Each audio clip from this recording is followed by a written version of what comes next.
Hi, Tommy Heffernan here with Precision Microbes. Yeah, Ryan Duffy with Precision Microbes as well. Tommy, we're going to crack on with preparing the ewe. We're a few weeks out from most sheep actually going in, so it's a timely topic for us to cover. We've 10 minutes on the timer, Matthias. And off we go. Brilliant. So obviously a little bit out from it now, but it's still covering some of the key points. Body condition score, often talked about, rarely practiced maybe. Yeah, and there's a variety of reasons for that. It's practically quite a challenge, but at the same time, there's so much valuable information we can get out of that. Depending on what time of year it is, there's always value in body condition scoring our female sheep throughout the whole year. You have different scores here for body condition Ewes or hill versus lowland. Yeah, we want them to be lambing down. Now, it does vary depending on their conformation and breed, but a hill ewe, we're talking around 2.5, lowland ewe, in and around 3. We don't want them too thin, we don't want them too fat, because there's obviously a variety of reasons we have them there. We'll get poor quality colostrum, weaker, slower lambs, and we could even induce twin lamb disease if we're not careful. And there's a big difference between visuals. You know, you might get away with it in cows, but on sheep, when you put your hand on those transverse processes along the lumbar vertebrae on the back, they can really surprise you when it comes to body condition score. Chalk and cheese. Live weight in sheep looks very different to body condition score, and body condition score looks very different to live weight. So even though a lot of people, feel like they can eyeball it, it looks very, very different. And we really see that in late pregnancy in sheep. We see it massively because a sheep typically will lose half a condition of body condition score in late pregnancy, but she'll look fatter. She'll look like she's fuller.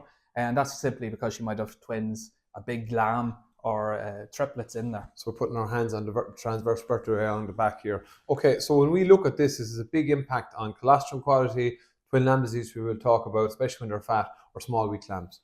Yeah, and look, what are we trying to get out of them? We're trying to get as many lambs that grow efficiently and are a good size that don't cause problems. That's what we're trying to do. And if we don't get the body condition score right, we're already setting ourselves up for failure. So important to just use that as a starting point for where we are right now. We want people to tell people to suck eggs, but people will be scanning, they'll have singles, twins and triplets. There'll be bigger feed requirements for each of them. Just on colostrum, okay, question often comes up in the mammary gland, right?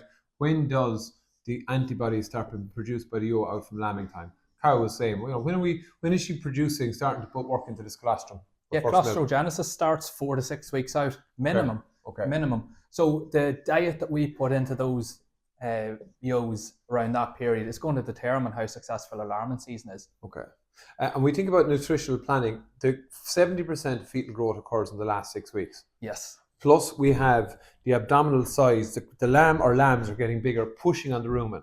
So in essence, the lamb's growing more, but her ability to take in feed and dry matter intake is reduced. Exactly, and if she is mud fat, the potential for her dry matter intake is also plummeting. So now we're setting ourselves up for twin lamb disease. A lot of the time when we talk about body condition score, we're probably talking about making sure that they don't look hungry, they don't look starved, but we can also go too far to the other extreme and it can cause as much issues as possible. So, but 70% of fetal growth in lambs happen within the last 6 weeks. So a lot of people will be feeding silage and concentrates, knowing the DMD of your silage, the feed value and energy value, that silage is key, and then making up the difference in concentration depending on singles, twins or triplets. Exactly, so they have to be separated and fed accordingly. Okay, one big thing I see with sheep is feed space per ewe, because they're a herd species. They tend to feed together, lie down together. So having that 45 centimeters, whatever it is, that they're all able to get in and feed at the barrier is a key thing, especially with your twins and triplets, isn't it? Yeah, and then go back to your ewe lambs. We were just talking about this off camera. Like their maintenance energy requirements are quite a lot more. They're about 1.5 times as much as a mature sheep. Okay. Why is that? Because they're only about 60% the mature body weight. So they're not just pregnant, they're not just developing their mammary gland, they're also growing themselves. So they're going to require a lot more. And again, they're more likely to be bullied at the feed space compared to anything else. So we have to be cognizant of that as well, regardless of them having singles, twins or triplets. Okay, it's 10 minutes again, it's a short period of time. So key message here you have, maintain a rising plane of nutrition in late pregnancy. Yep. All sheep are going to lose body condition score in late pregnancy. The goal is to have it less than half a body condition score unit. The reality is it's quite challenging to get it below 0.5 of a body condition score. But again, it goes back to the body condition scoring of the sheep. They're going to look like they're putting on weight. Unless we're body condition scoring them, we're probably lying to ourselves. Okay. Leading into do you want to go up here or go down here? Yeah, we'll start here with health management, just some very top heavy sort of stuff. Vaccines getting in 6 weeks before lambing. Checking their feet, again, it's going to be important before we put them into an environment, because if they are coming in with infectious feet conditions, we could get that spreading before they even lamb.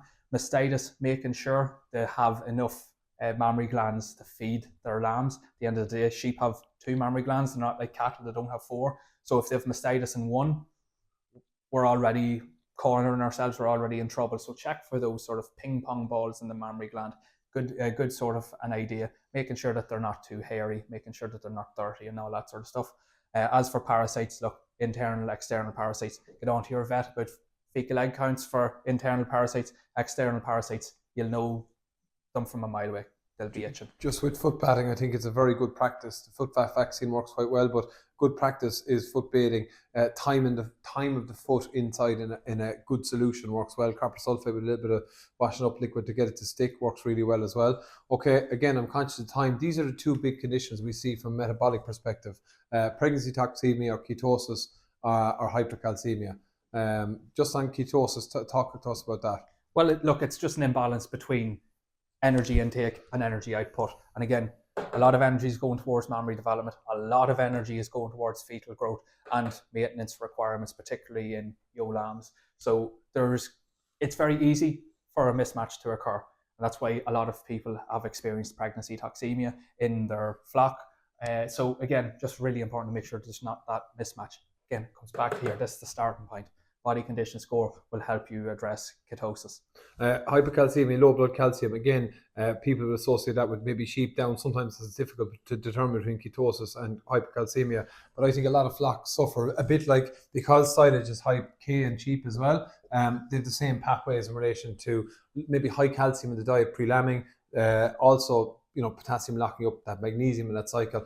I would have used partial decads and magnesium at lower levels for sheep in practice. Would have even seen it reduce even maybe issues with prolapses a little bit. So I think it can be managed in ewes. Again, it's a very flock specific thing. What's your thoughts?